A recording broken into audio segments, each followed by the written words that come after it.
Yowie wowie. It's your almighty when the lone wolf back. I'm just here over to do a quick freelance chat over, well, a little bit, a few news bits. Might get a little political, might get a little musical, might get a little sportical. But hell, we're probably gonna do it in all three. Well, all three in one video, I should say. You gotta own up to it, right? But anyway, y'all. Uh, a quick thought over here from what I heard that Vince McMahon, maybe the old curmudgeon fuck. Yeah, old Vinnie Mac's back in the news because he just sold. Uh, he just sold. Or he just came to a settlement in that lawsuit with Janelle Grant and agreed basically to pay her the undisclosed amount of money, even though that money will probably be disclosed in the future. But he's agreed over here to settle in that case. And actually, a damaging case over here, if he didn't settle, would actually cause implications and troubles over there, not only just from the WWE and from TKO, but will also cause trouble among the recent kind of the recent merger that the UFC and WWE kind of did, which is what back in the midst of 2023, I want to say. It was about around there, either 2023 or 2022. I think was that when that merger happened. I kind of want to say it was around mid 2022, close to 2023 actually, when that WWE and UFC merger happened under the TKO banner. Because that was when TKO ended up buying both companies because they bought the UFC first, and that was around. Actually, that was around 2021. And shortly, not too long after that, TKO ended up buying the UFC. It was about a couple of years later, into about 2023. So, and that's when the merger actually started. So it might have been actually around 2023. But like I said, to old Vinnie Mac over there went to settle or settled in that lawsuit that he was pending on. So that means Janelle Grant's going to get paid. How much money she's going to get paid, who knows?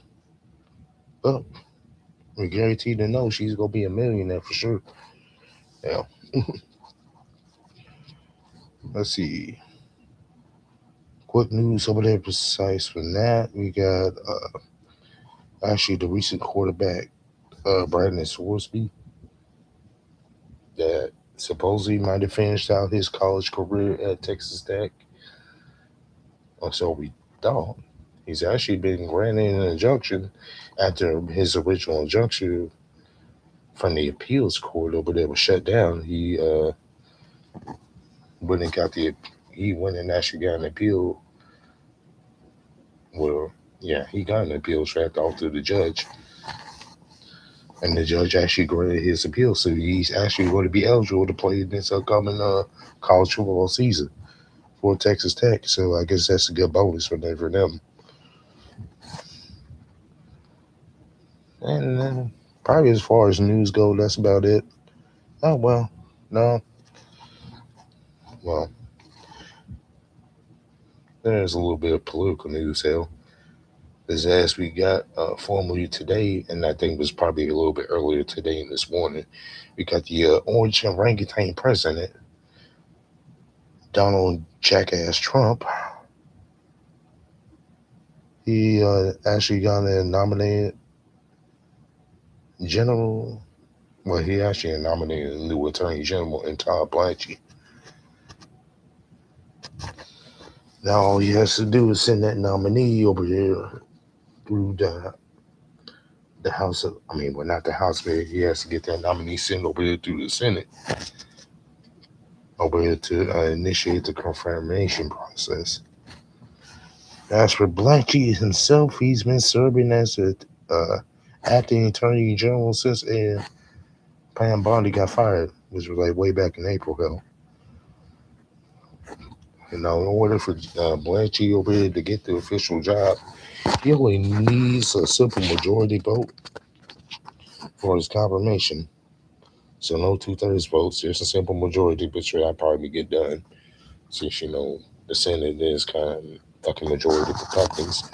And as we know, these Republicans are going to fucking bow down on Trump no matter fucking what through every goddamn thing he does. So we'll probably get that settled. As for Blanchie, he has played a role in the controversial 1.8 billion dollar anti-weapon fund or anti-weaponization fund that may complete the process and generate scrutiny, among probably other things too. And that's what about it. I guess other than that, we got like what I guess pop culture news. So we got everybody's favorite stripper rapper or everybody's favorite inspirational stripper rapper, Meg Stallion, as she dropped a new single today. Didn't really fucking check it out because I just really heard about it not too long ago. I'm pretty sure it's gonna be a banker among the females, especially those who are among aspiring to be strippers, possibly aspiring to be OnlyFans models slash corn stars. Why I say corn? That don't sound right. I mean, I know that's a word that's just used for as a synonym for porn. But let's just fucking say it for what it is. This is Lone Wolf. Hell, I'm not monetized, so fuck it. Yeah. It's gonna be, inspirational bank over here and encourage women to be porn stars and to be just flat out hookers. Go ahead and trick that man for all he's got. Trick that man for all that motherfucking moolah. Right? Let's see. Other than that, let's see. Drake dropped a triple header of an album with Iceman, but not only in addition to dropping Iceman, he done dropped the two other albums alongside it with Maida Under and Habati. I mean, I can't lie. That third one's gonna be hard to pronounce. Habati, Habati, Habati. Like basically, one's a fucking rap album, the other one's an R&B album, and the other one is a pop culture. It basically sounds like a fucking other R&B album. So he basically made one pseudo rap album, which is filled with R&B sound shits, and him fucking singing along to his fucking rap lyrics. And the other two albums are basically R&B albums. So he used to make one, kind of rap album, two R&B albums.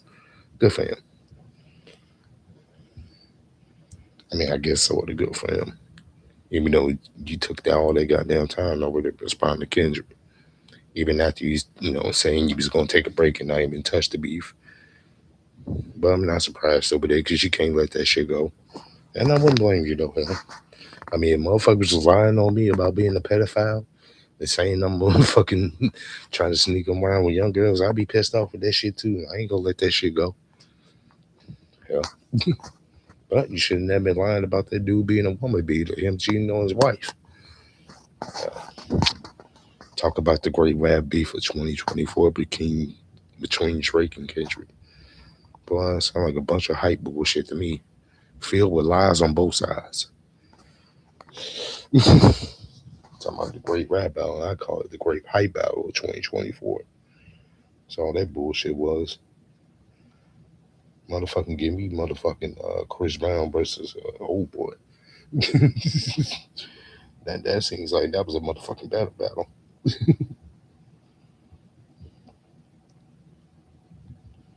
Damn. I just kind of seen this over here. We got sad news for Kentucky fans over there on the college landscape. Yeah, the college defensive lineman Nick Smith, he passed away. Mm. Hate to see it. Hate to even hear it. I just freaking just kind of popped up and heard about this. And we don't. Yeah. So far, we know there's been no suspicion of foul play being involved at the death. So in the series, no RIP to Nick Smith. Mm. Passes away at the young age of 20. Damn, fucking hate to see that happen. Especially hate to see him die so young. Like, what the fuck? Ooh.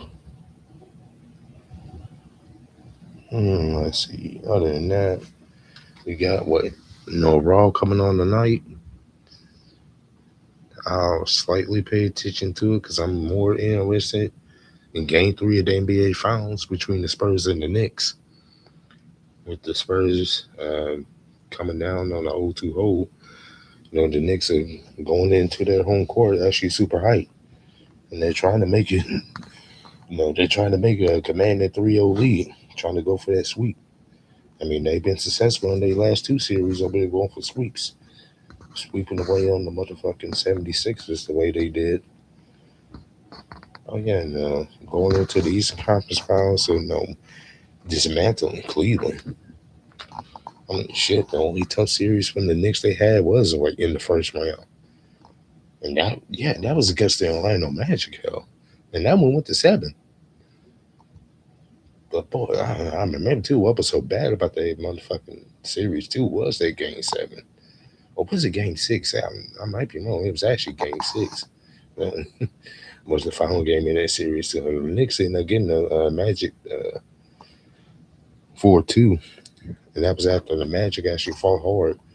And they came in from like the 10 seed, if I'm correct.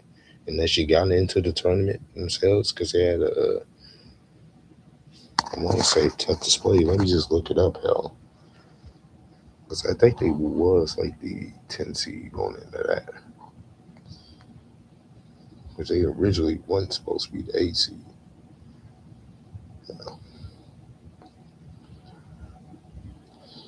Let me check and see. Let me check and see.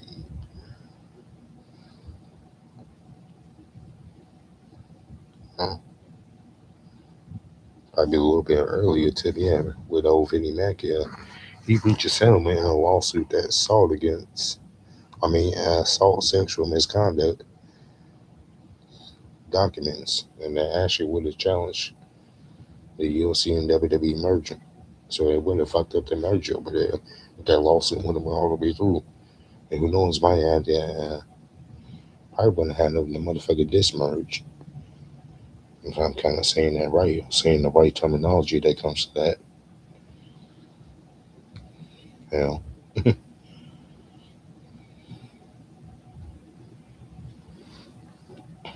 let's see.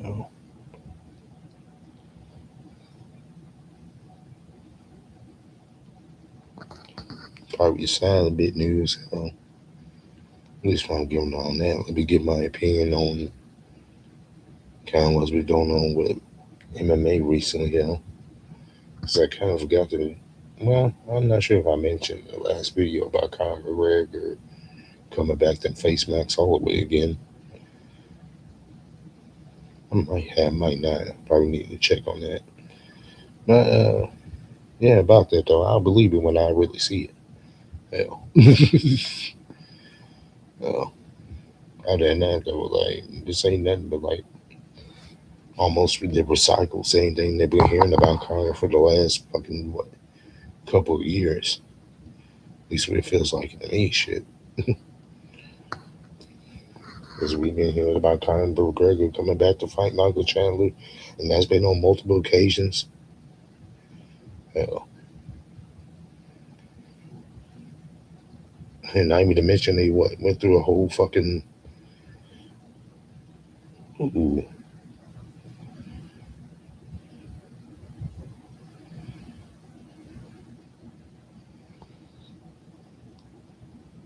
I mean, we went through a whole Ultimate Fighter season, and that was when the fucking fight was first announced up there between Michael Chandler and Conor McGregor.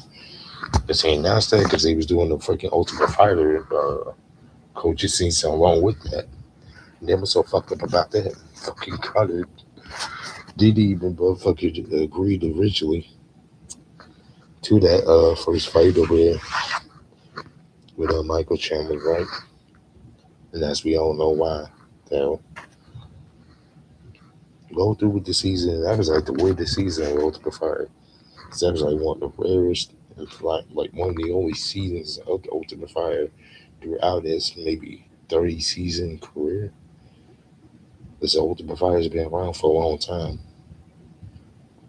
That we had the coaches not even fight each other while they was promoted to actually fight each other. I mean, the only other ones you probably have to go back to was like probably some of the very earlier seasons in Ultimate Fire. Like I remember there was like I mean, I want to say it was like season 3 or season 4 on there, the Ultimate Fire, where Randy Couture and Chuck Liddell were like the coaches, and I think they was coaching.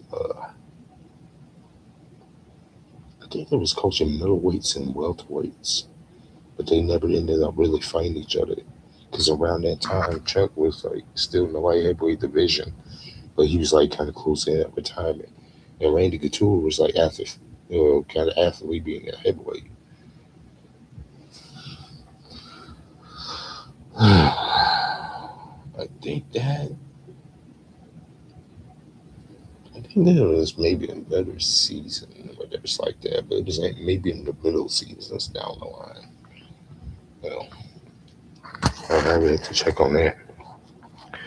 But anyway, I need to correct myself from there with the Knicks series. They didn't. The Magic actually faced the Pistons. Now, but remember, it was the wrong series because the Pistons over there, they had to struggle against the Magic. They ended up going 7, but the Pistons ended up winning. The Knicks faced the Hawks, who was the 6 seed, and the Knicks was the 3 seed. And that's where the embarrassment came in. So I have fucking apologize to Magic fans. So y'all weren't the ones getting the embarrassment. It was Hawks fans. Because they got their ass blow the fuck out by motherfucking 50. Especially in that game 6. They ain't showing no fucking fight. I mean, almost similar to what motherfucking Cavaliers fucking did. Or how the Knicks did the Cavaliers. They sort of did them the same way when they got to the fucking when it was like what in game 4 because he blew them out 130-93. So like the Knicks been whooping ass. It got not even surprising over there. That's like the Knicks were up 2-0. But I'm expecting this series to be an actual tough series though. Much as I want to root for the Spurs to win, but I'm not sure the Spurs are gonna have the capability. I'm still pulling for the motherfuckers though.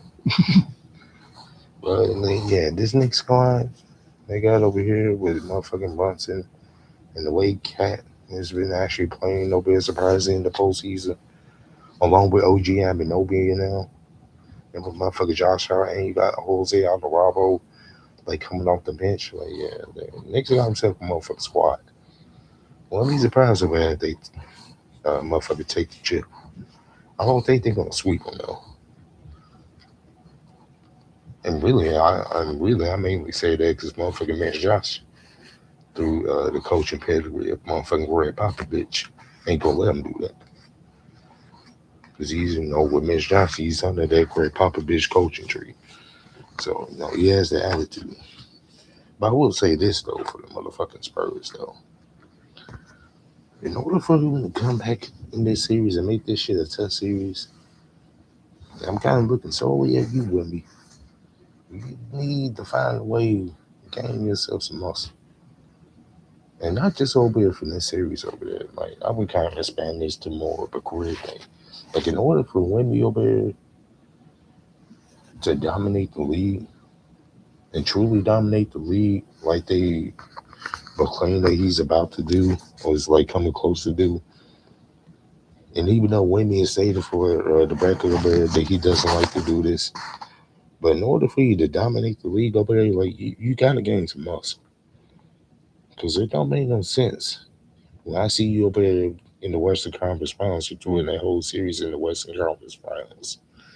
You got, short ass fucking a whole foot shorter than you and the bald headed white guy. I can't believe my fucking drawing a blank on his name that played for the Thunder. But fuck. Shit. But but old bald headed white guy, hell. He's like a whole foot shorter than you with me, and he's muscling you out of the paint. Like you can't be letting that happen. Like you let that motherfucker short ass guard that's a whole foot shorter than you muscle you out of the paint. Just think when you got motherfuckers over there like Cabby was gonna do with you in the finals. And OG I'm known who was legitimately like 4 or 5 inches tall. I mean hell, Cat's right up there with you being a 7 foot. Like he ain't motherfucker 7'5" like wouldn't be over there, but Cat's like motherfucker what legitimately 7 foot, probably 7'1". And he's been in the league for a long enough time where he's done packed on this and most of it know how to deal and know how to handle himself in there in the paint. Despite him like having a soft ass voice and having a demeanor that kind of makes him a soft ass nigga. Like Cat got skills in the court. And he especially know how to get down and dirty over there in the paint. And for Wemby over there to actually continue to dominate and for him to have a chance over in this final series, like you gotta get down and dirty in the paint.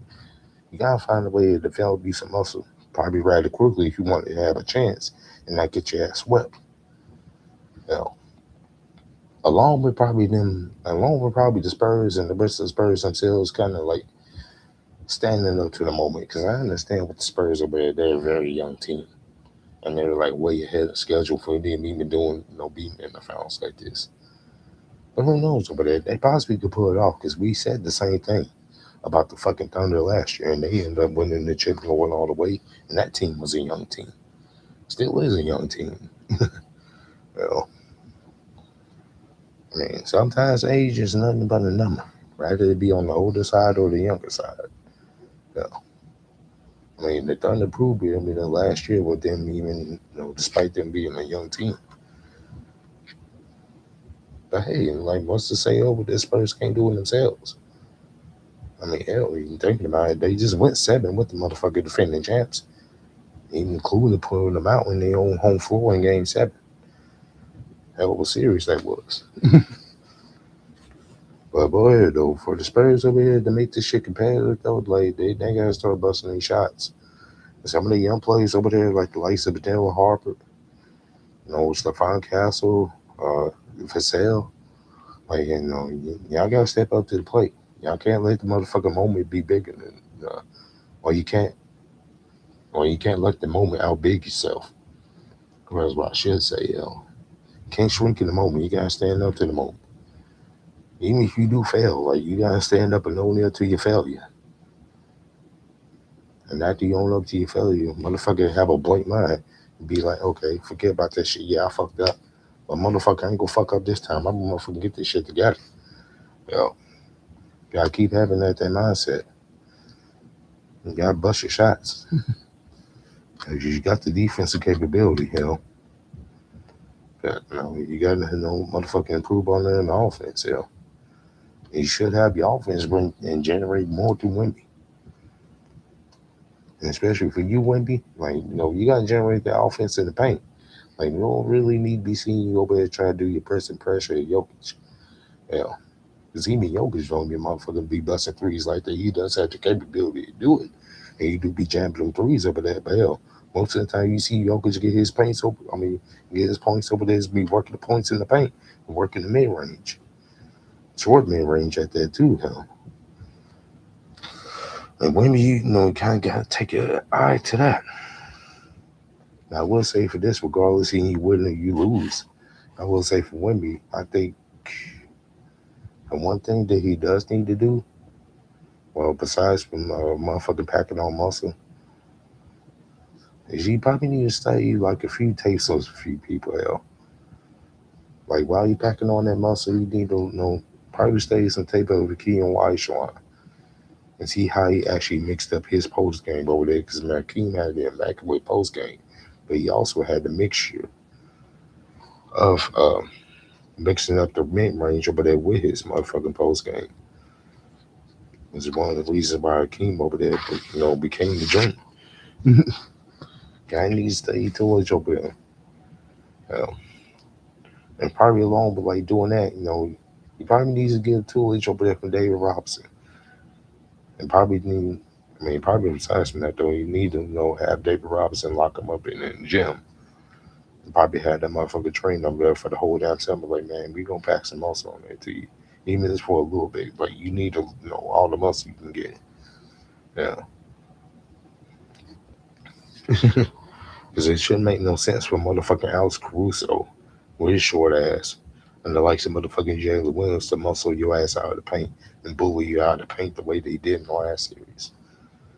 Uh, just like I said, like, if no motherfuckers will be able to do that, just think like how motherfuckers like OG Amanobi and motherfucking, Carl Anthony Towns, just think of how much they gonna have a field day with you battling against you in the paint like that. Where, yeah, you got the height on them, but it's like, if you ain't got no muscle over there, like, that height ain't gonna mean shit. Because they ain't gonna sling your ass over there around the court all around out of that paint. You won't be able to do much of shit. Uh, as far as my prediction for game three, can't lie, oh hell. I think game three is probably gonna go to the Spurs because I think they're gonna motherfucking get tired of getting into these close games the way with the Knicks. Because they really should have had them when they in game two. Because I think they're gonna cut down on the mistakes majorly. Especially if old Popovich is actually kicking around the motherfucking, maybe if Popovich is feeling good to himself, I know he's going to have a little bit of input into the coaching factor. And Brandon is probably going to motivate the players over there about good old cussing out. Probably one more good old cussing. Just like old Greg Popovich used to do back in the day. You can ask, Tim Duncan, Ginobili, and Tony Parker. And Tony stay quiet when it. Should ask them on how Coach Popovich used to do back in the day, before he had the health scare. But other than that, though, I mean, I'm not expecting the Spurs to really take game three. So I don't think this winning streak over there from the Knicks is going to continue. Now, with the mention, I'm going to have probably the curse of the orange orangutan fuck over there coming to the game tonight. He's going to find a way to muster up and fuck up the game for the Knicks. All right. And get my ass out here because I'm going to ramble for too long. And get my ass up and get ready for the gym. Till then, the lone wolf is out of this bitch.